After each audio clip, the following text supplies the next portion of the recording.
la masculinidad antes de la caída. La idea es, mis hermanos, durante estos 2 días poder ver a través de la Escritura qué es la masculinidad, ¿no?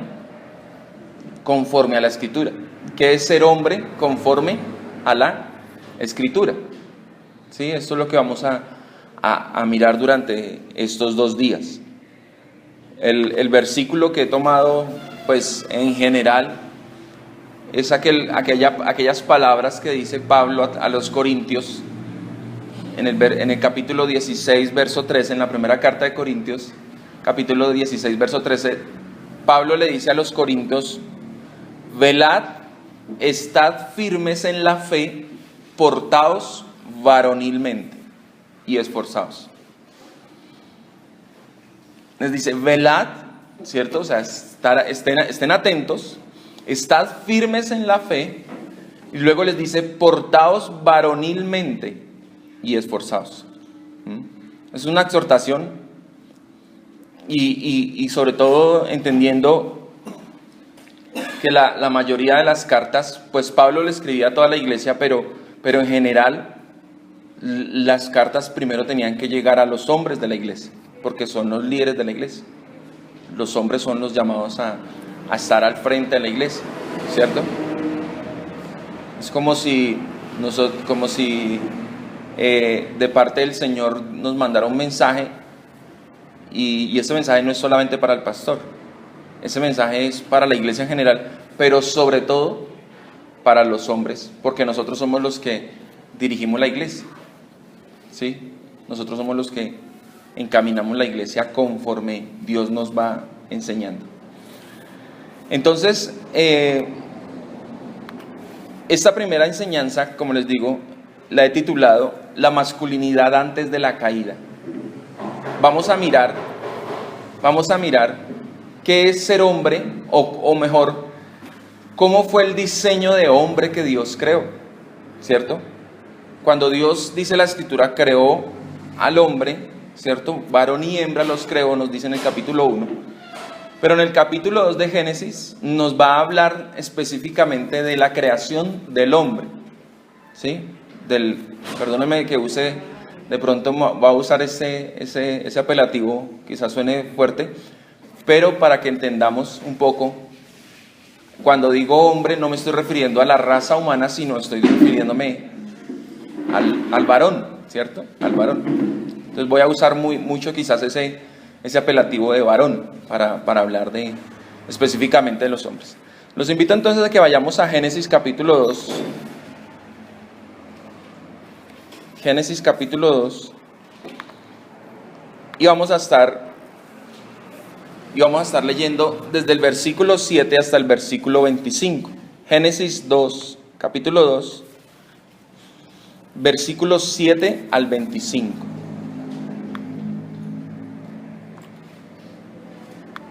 Dice la palabra del Señor. Entonces Jehová Dios formó al hombre del polvo de la tierra y sopló en su nariz aliento de vida, y fue el hombre un ser viviente. Y Jehová Dios plantó un huerto en Edén al oriente y puso allí al hombre que había formado. Y Jehová Dios hizo nacer de la tierra todo árbol delicioso a la vista y bueno para comer, también el árbol de vida en medio del huerto, y el árbol de la ciencia del bien y del mal. Y salía de Edén un río para regar el huerto, y de allí se repartía en 4 brazos. El nombre de uno era Pisón, este es el que rodea toda la tierra de Ávila, donde hay oro, y el oro de aquella tierra es bueno. Hay allí también bedelio y ónice. El nombre del segundo río es Gihón, este es el que rodea toda la tierra de Cus, y el nombre del tercer río es Hidekel, este es el que va al oriente de Asiria, y el cuarto río es el Éufrates. Tomó pues Jehová Dios al hombre y lo puso en el huerto de Edén para que lo labrara y lo guardase, y mandó Jehová Dios al hombre diciendo: de todo árbol del huerto podrás comer, mas del árbol de la ciencia del bien y del mal no comerás, porque el día que de él comieres, ciertamente morirás. Y dijo Jehová Dios: no es bueno que el hombre esté solo, le haré ayuda idónea para él. Jehová Dios formó pues de la tierra toda bestia del campo y toda ave de los cielos, y las trajo a Adán para que viese cómo las había de llamar. Y todo lo que Adán llamó a los animales vivientes, ese es su nombre. Y puso Adán nombre a toda bestia y ave de los cielos y a todo ganado del campo, mas para Adán no se halló ayuda idónea para él. Entonces Jehová Dios hizo caer sueño profundo sobre Adán, y mientras éste dormía, tomó una de sus costillas y cerró la carne en su lugar. Y de la costilla que Jehová Dios tomó del hombre, hizo una mujer y la trajo al hombre. Dijo entonces Adán: esto es ahora huesos de mis huesos, hueso de mis huesos y carne de mi carne. Esta será llamada varona, porque del varón fue tomada. Por tanto dejará el nombre de a su padre y a su madre, y se unirá a su mujer, y serán una sola carne. Y estaban ambos desnudos, Adán y su mujer, y no se avergonzaban. Este es el relato que nos dice la Escritura del origen en general del hombre, la humanidad, ¿cierto? Pero sobre todo estamos leyendo en el capítulo 2 el origen de la masculinidad. Muchos que hoy en día dicen ser creyentes tienden a ignorar los fundamentos de la humanidad. Pensemos en los fundamentos de una casa, ¿cierto? El inicio, fundamento de algo. Es el principio, es el que sostiene todo lo demás. Estos son los fundamentos de la humanidad. ¿Cuáles son esos fundamentos y a dónde encontramos estos fundamentos? Estos fundamentos los encontramos en el Génesis, ¿sí? La Escritura nos habla del Génesis, inclusive la palabra Génesis significa eso, principios. Si nosotros queremos ver el modelo por el cual nosotros debemos guiarnos para vivir correctamente en este mundo, para seguir un modelo en este mundo, si nosotros queremos comprender el diseño que el Señor ha hecho y sus implicaciones, debemos mirar atentamente lo que Él hizo al principio. Nos debemos preguntar, ¿cómo fue al principio? ¿Sí? ¿Cómo fue que Dios, qué fue lo que Dios diseñó? Y comprender eso que Dios diseñó, para que al comprender ese diseño original, nosotros podamos sujetarnos a ese diseño original, ¿cierto? Y sujetándonos a ese diseño original, podemos entonces encontrar paz y gozo en nuestras vidas. Claro está que, como nos daremos cuenta, estos principios, aunque nos dejan ver un modelo, este modelo no se verá tan claramente reflejado como lo veremos cuando veamos a Cristo, porque vamos a ver que Cristo es el modelo perfecto. Sin embargo, no quiero pasar por alto que veamos el principio, veamos el Génesis, qué fue lo que Dios hizo, qué fue lo que Dios diseñó en la masculinidad, qué hizo Dios, ¿cierto? ¿Qué clase de hombre formó Dios en su principio? Entonces es importante que nosotros lo entendamos.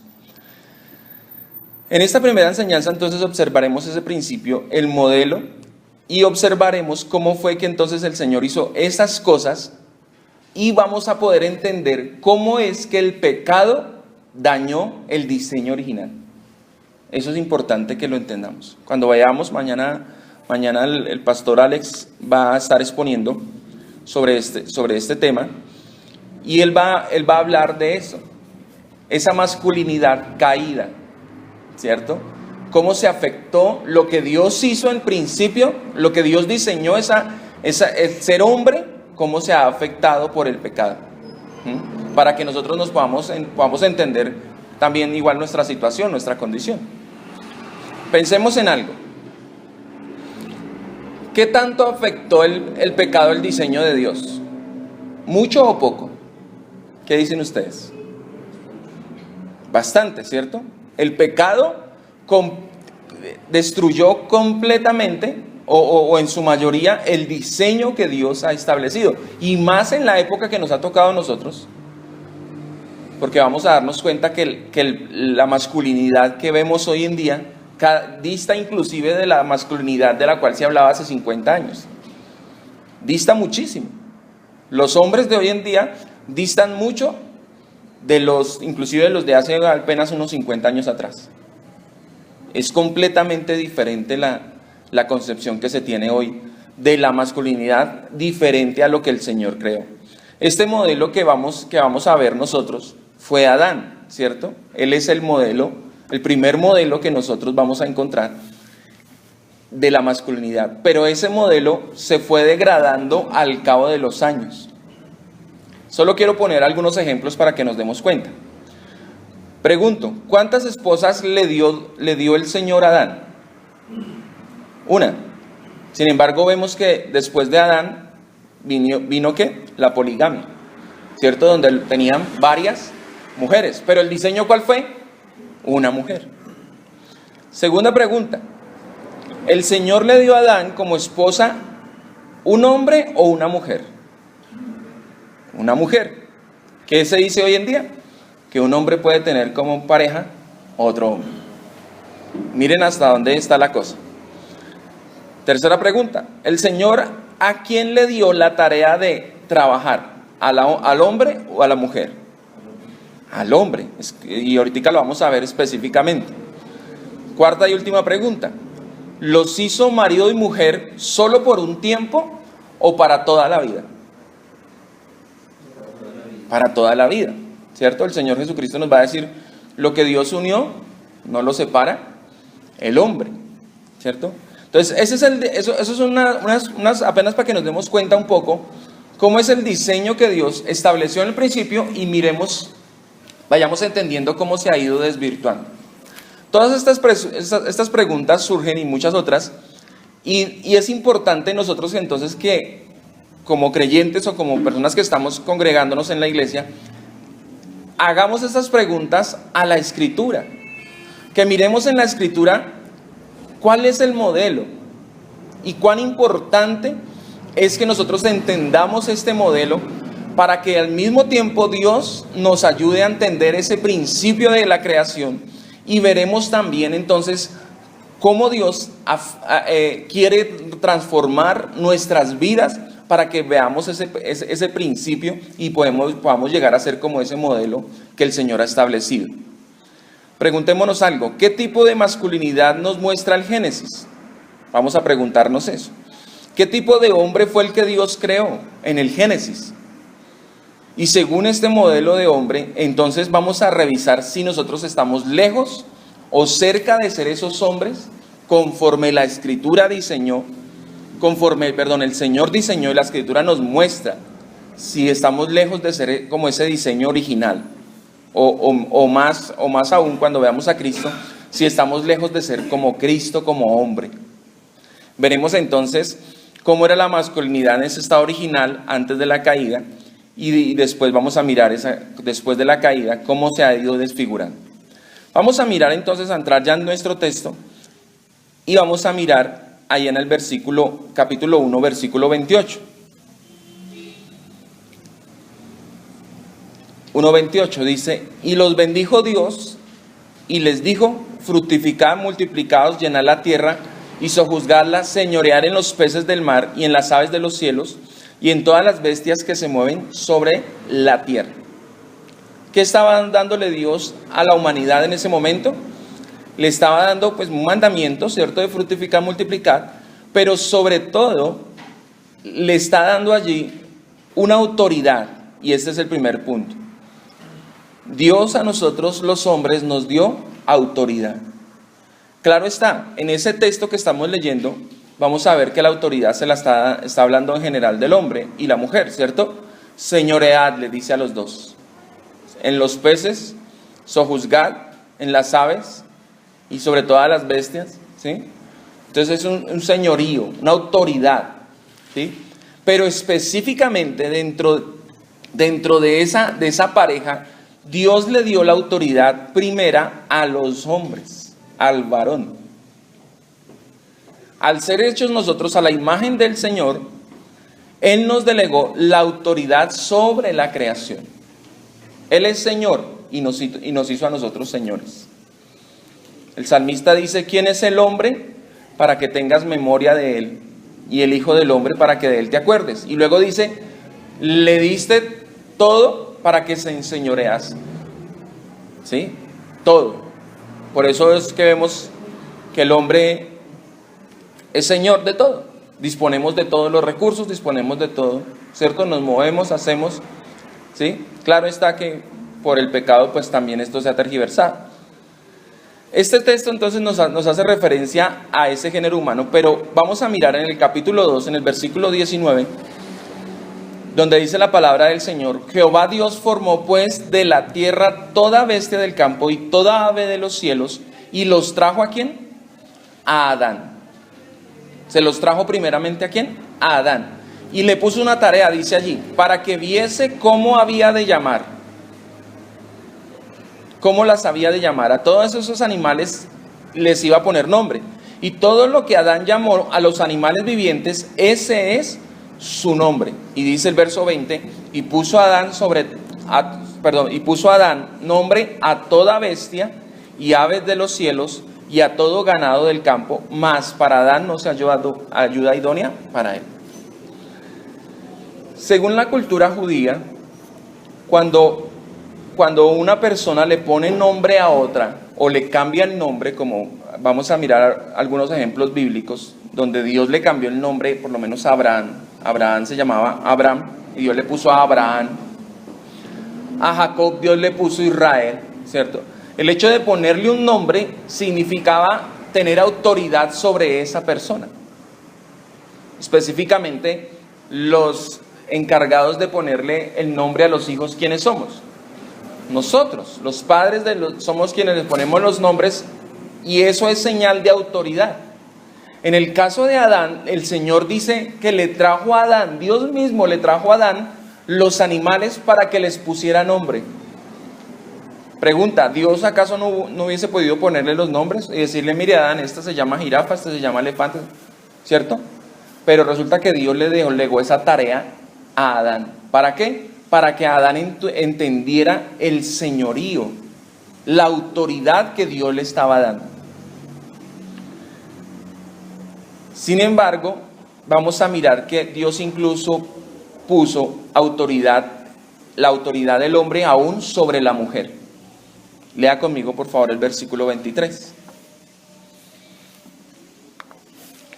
Dice la escritura: dijo entonces Adán: esto es ahora hueso de mis huesos y carne de mi carne. Esta será llamada varona, porque del varón fue tomada. ¿Quién le puso el nombre? Si usted lee el versículo anterior, dice la escritura que Dios le trajo, así como Dios le trajo a los animales al hombre para que les pusiera nombre, ahora Dios le trae, claro, muy diferente porque es un ser humano, pero en el mismo sentido de autoridad, Dios le trae a la mujer, y es Adán quien le pone nombre a la mujer. ¿En señal de qué? De autoridad. En señal de autoridad. Adán entonces pone ese nombre porque Dios le da la autoridad. La escritura nos dice que el varón es cabeza de la mujer. En 1 Corintios 11:3 nos lo dice. El varón es cabeza de la mujer. En mismo Corintios, en el versículo 7, en el mismo capítulo 11, el versículo 7, dice que el hombre es la imagen y gloria de Dios. Usted y yo somos imagen y gloria de Dios. Claro, eso tiene algunas implicaciones importantes y una responsabilidad tremenda que después vamos a mirar. Y Pablo inclusive nos dice ahí en el versículo 8 y el 9, nos da una explicación de por qué el hombre es imagen y gloria de Dios. Él dice: porque el varón no procede de la mujer. Uno dice: no, pero sí, nosotros venimos de una mujer. Sí, pero está hablando del primer hombre. ¿De dónde viene el varón? De Dios. Dice Pablo: el varón no procede de la mujer, sino la mujer del varón. Entonces aquí se está haciendo referencia a Pablo, al Génesis. Porque normalmente procedemos de una mujer. Pablo, ¿pero por qué dices esto? Porque es que Pablo nos está hablando del Génesis. Pablo nos está diciendo que al principio Dios hizo un varón y el varón no procede de una mujer, sino viene de Dios, y la mujer procede del varón. ¿Qué nos dice el Génesis? Que de dónde viene la mujer, de dónde vino Eva, de la costilla de Adán, ¿cierto? Entonces, ahí nos está mostrando un principio. Nos dice en el versículo 9, y tampoco el varón fue creado por causa de la mujer, sino que la mujer fue creada por causa del varón. ¿Sí? Entonces, todo eso es el argumento para Pablo enseñarnos de que nosotros somos autoridad. Claro, cuando más adelante, creo que en la siguiente charla, vamos a ver qué significa eso, qué implicaciones. Hasta ahorita estamos poniendo los fundamentos, ¿no? Recuerden, estamos hablando de los fundamentos. Somos nosotros la autoridad. El varón es la autoridad. Eso tiene unas implicaciones, pero ya luego la vamos a ver.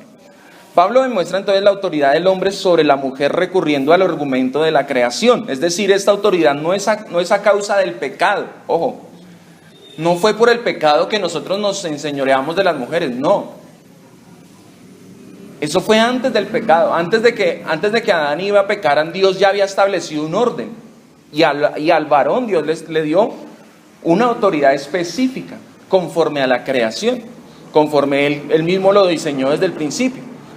Es decir, esta autoridad, como les digo, no es por el pecado, sino es inclusive antes del pecado y debe permanecer a pesar del pecado. ¿Cierto?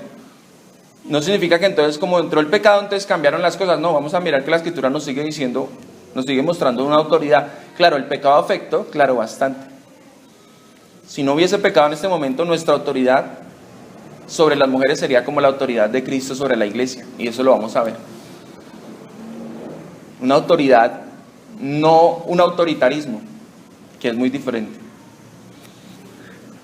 Es parte del diseño. Pablo nos dice también en 1 Timoteo 2:12, ustedes si quieren apunten los textos, yo se los voy leyendo. Pablo en 1 Timoteo 2:12 nos dice, porque no permito a la mujer enseñar, ni ejercer dominio sobre el varón, sino estar en silencio. Y el versículo 13 nos dice por qué. Pablo, ¿por qué dices eso? Porque Adán fue formado primero y después Eva. Pablo está colocando un principio inclusive aquí para la iglesia. Está hablando ya en el contexto de iglesia. Dice Pablo, no permito a la mujer enseñar ni ejercer dominio sobre el varón. Está hablando en un contexto de iglesia. Es una carta pastoral y está hablando, si usted lee todo el contexto, está hablando en un contexto de iglesia.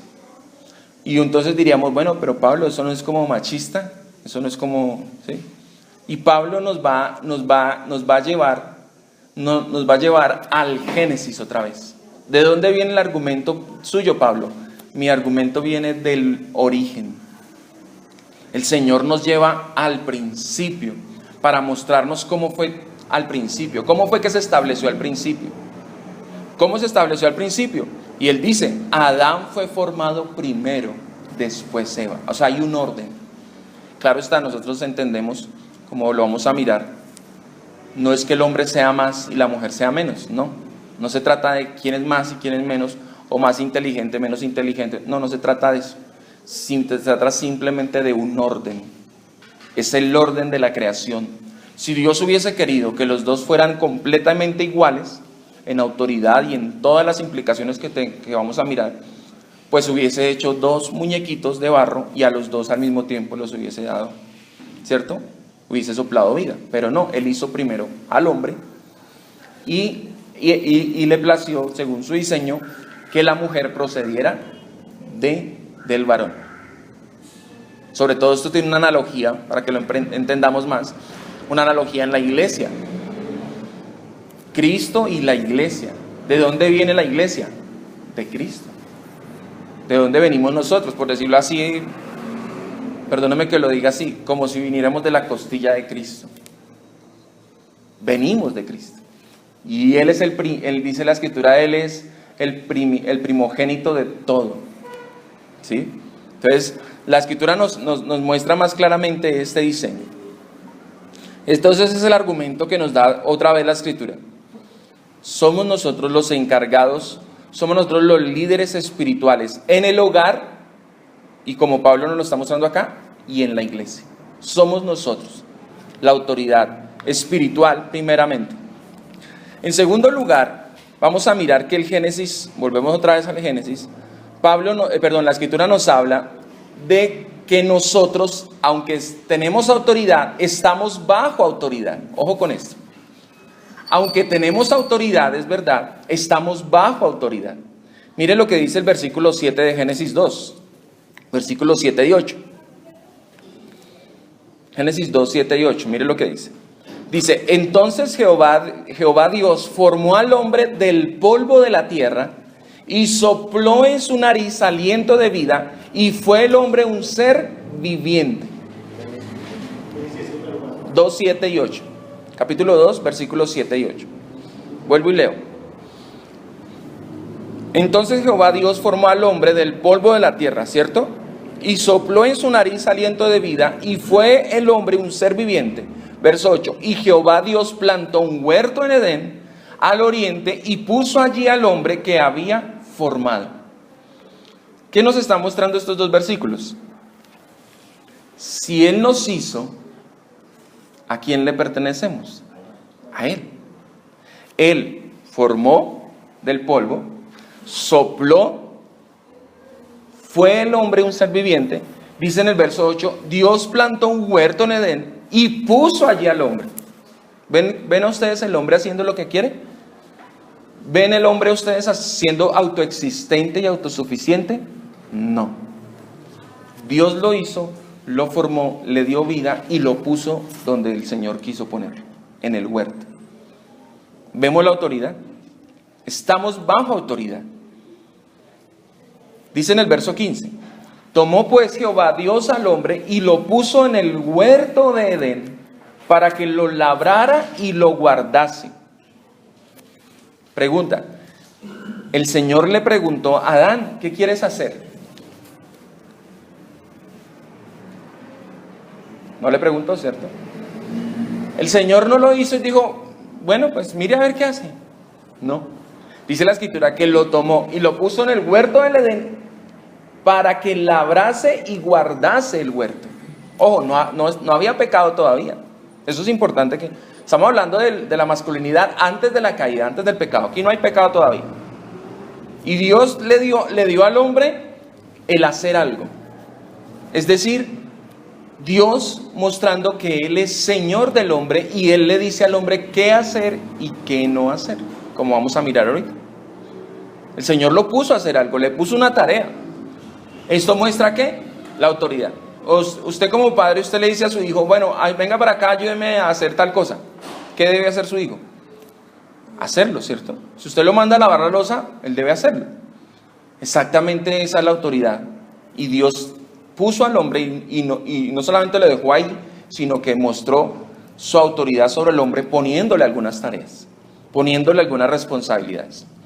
En el 16 dice, mandó Jehová Dios al hombre diciendo, de todo árbol del huerto podrás comer, verso 17, mas del árbol de la ciencia del bien y del mal no comerás. ¿Por qué? Porque el día que de él comieres, ciertamente morirás.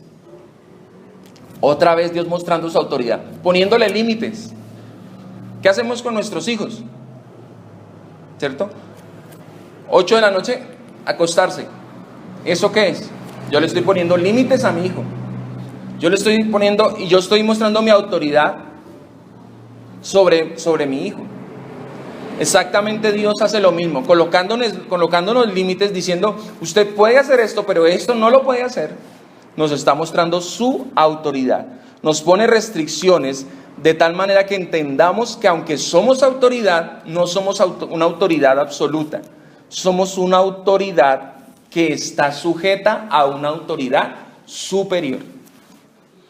¿Han pensado alguna vez ustedes? Yo no sé si yo sea el único que alguna vez haya pensado eso, pero pues quiero hacerle la pregunta. ¿Alguna vez ustedes han pensado que ustedes son la autoridad y que sobre ustedes no hay nadie que les mande? ¿Se ha pasado alguna vez ese pensamiento? Yo llego a la hora que quiero, ¿cierto? Me acuesto a la hora que quiero. ¿Sí? Como que por un momento decimos, no sé si en algún momento de pronto en su vida, después de que se casó, o cuando tuvo hijos, bueno, no sé en qué momento usted dijo, ya no tengo a alguien sobre mí que me mande.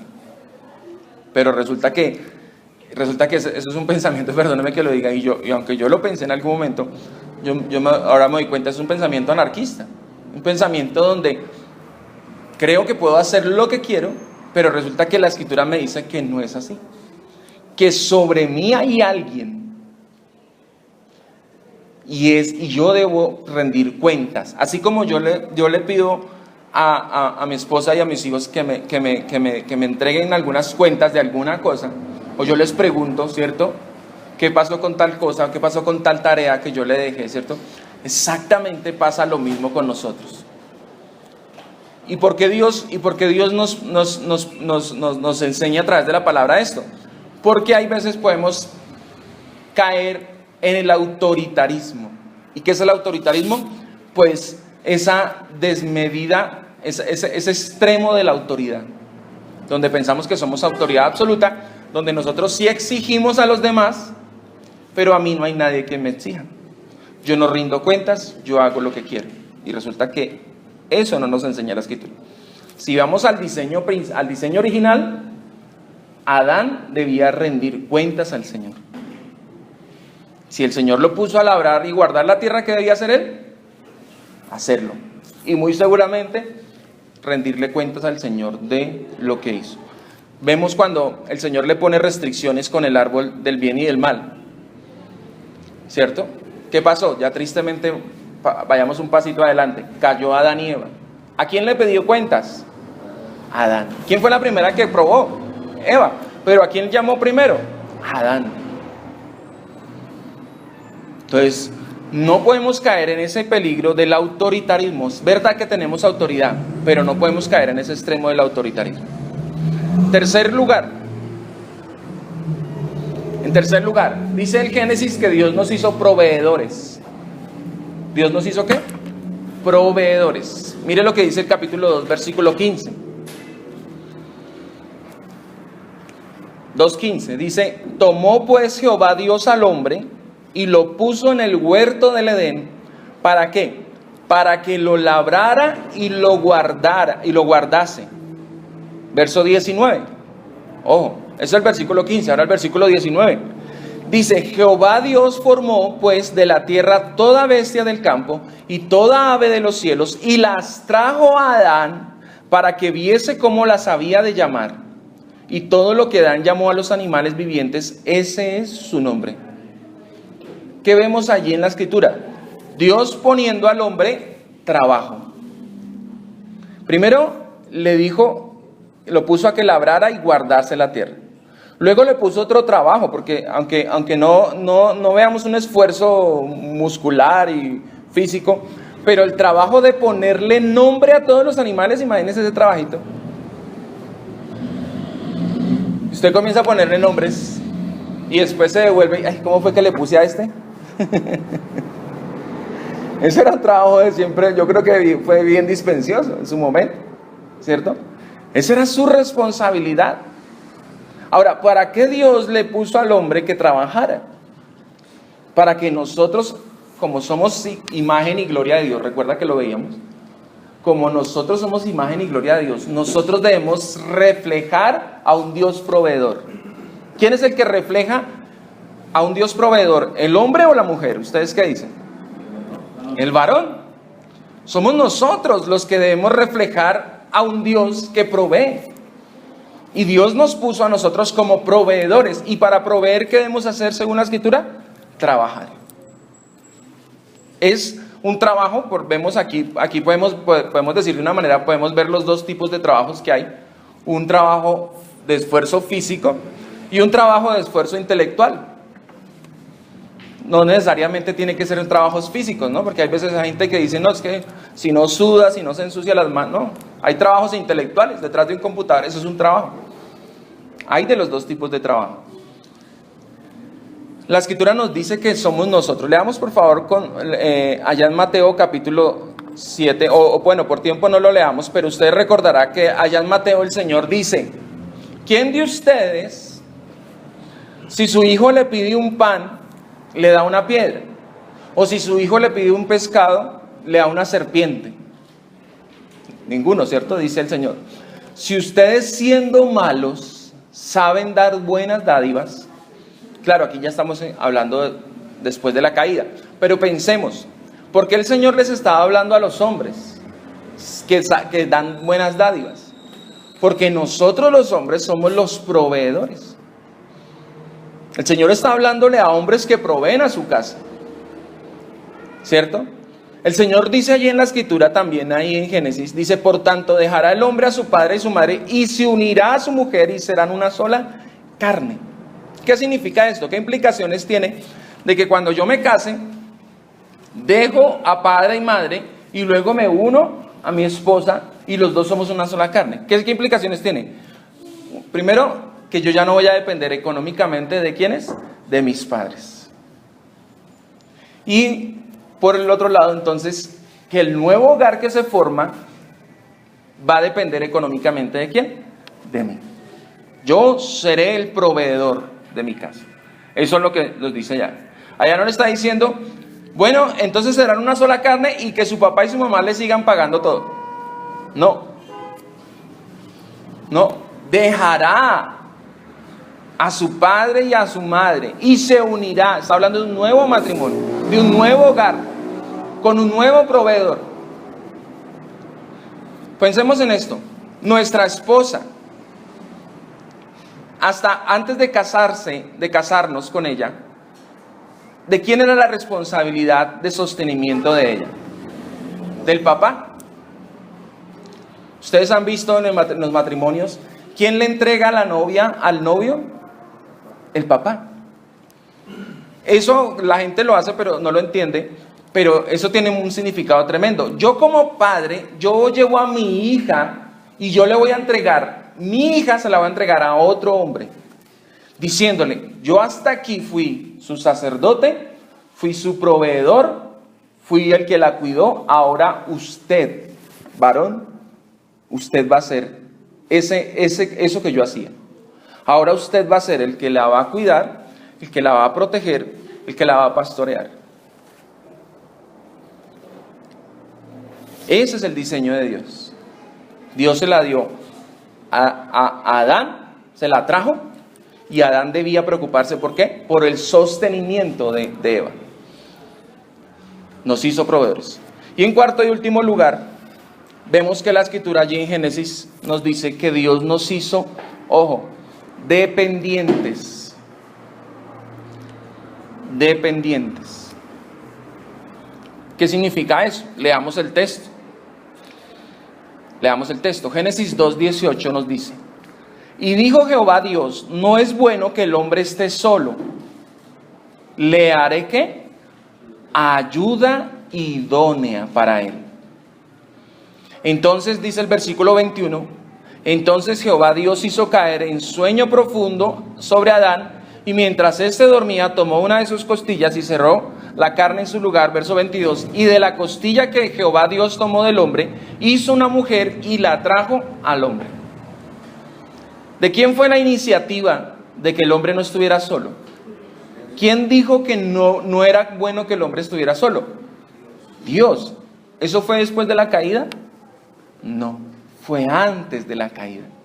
¿Qué quiere decir esto, mis hermanos? Cuando yo digo que nos hizo dependientes, estoy diciendo que Dios nos hizo, entonces de forma positiva digo, nos hizo dependientes. De forma negativa, entonces estaríamos diciendo, Dios no nos hizo independientes, solitarios, absolutos, suficientes, autosuficientes. No.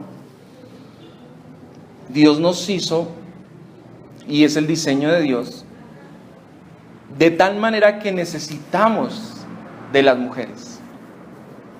Necesitamos de tener una persona, una mujer a nuestro lado. Y el Señor dijo: no es bueno que el hombre esté ¿qué? Solo. Dice la Escritura: el que haya esposa, haya el bien. Es bueno, dice la Escritura. El tener esposa es algo bueno, dice el Señor. ¿Y por qué? Porque Dios nos hizo a nosotros de una u otra manera entender que nosotros no podemos solos. ¿Y por qué les estoy diciendo esto? Porque yo sé que como hombres tendemos a ser autosuficientes, ¿o no es así? Tendemos a ser independientes, tendemos a nosotros podemos solos, ¿cierto? Tendemos a eso. Y realmente la Escritura nos va a mostrar que Dios nos puso a nuestro lado una ayuda idónea. ¿Debo yo consultar con mi esposa? Entonces me preguntará alguno. Claro. La decisión es suya. Usted es la autoridad. Y la decisión que usted tome, usted va a asumir la responsabilidad. Si es para bien, ok. Si trae malas consecuencias, sobre usted va a caer la responsabilidad. Pero, ¿debo yo entonces tener en cuenta a mi esposa para tomar decisiones? Claro. Claro, yo no soy autosuficiente, independiente.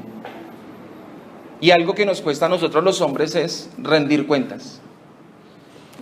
Dígame si no es una discusión constante donde como que nos piden cuentas o nuestra esposa nos dice, bueno, ¿y qué pasó con tal cosa? Y nos cuesta a nosotros a veces rendir cuentas. Claro, guardando las proporciones, no está mal decirle a mi esposa yo qué estoy haciendo con mi quincena.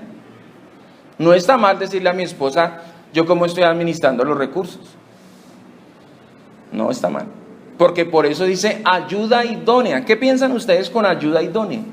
Es una persona que está al lado, que es una persona que colabora, que ayuda, porque los dos vamos ¿para dónde? Para el mismo lado, ¿cierto?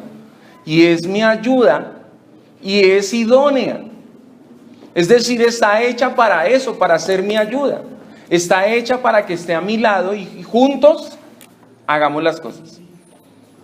Eso es importante. Y ojo, y por eso puse este punto y quiero aclararlo. Eso fue antes de la creación, antes de la caída. ¿Qué quiere decir? ¿Que eso debe permanecer? Claro. Eso no vino a causa del pecado. Eso vino desde el diseño original. ¿Cierto? El Señor dice allí en el versículo 24, por tanto dejará el hombre a su padre y a su madre y se unirá a su mujer. Y ojo lo que dice al final. ¿Y serán qué? Una sola carne. Una sola carne implica muchísimo. Ya no es, somos solos y hacemos lo que queramos y yo dispongo y hago y compro y quito y pongo. No. Ya hay alguien con nosotros. Ya hay alguien con nosotros. Amén. Vamos a orar, mis hermanos. Hasta aquí vamos en este primer punto, en este primer tema. Si tienen alguna pregunta o algo, con mucho gusto ahorita resolvemos. Amén. Vamos a orar. Padre, te damos gracias, Señor, en esta mañana por este tiempo. Gracias te damos, Señor, por la palabra tuya. Gracias porque, Señor, podemos ver a través de tu palabra el diseño que tú estableciste, Señor, desde el principio de la creación, Señor. Un hombre, Señor, con autoridad. Un hombre, Señor, que también está bajo autoridad. Un hombre, Señor, que es llamado a ser proveedor. Un hombre, Señor, que no lo hiciste solitario y autosuficiente, sino también dependiente, Señor. Padre, ayúdanos a ver cada día más, Señor, a través de tu palabra, ese diseño tuyo, Señor, ese modelo perfecto, Señor, en Cristo tu Hijo, Señor. Padre, gracias te damos, Señor. A ti sea la gloria, la honra, la alabanza y la adoración, Señor. En Cristo Jesús nuestro Señor. Amén. Amén.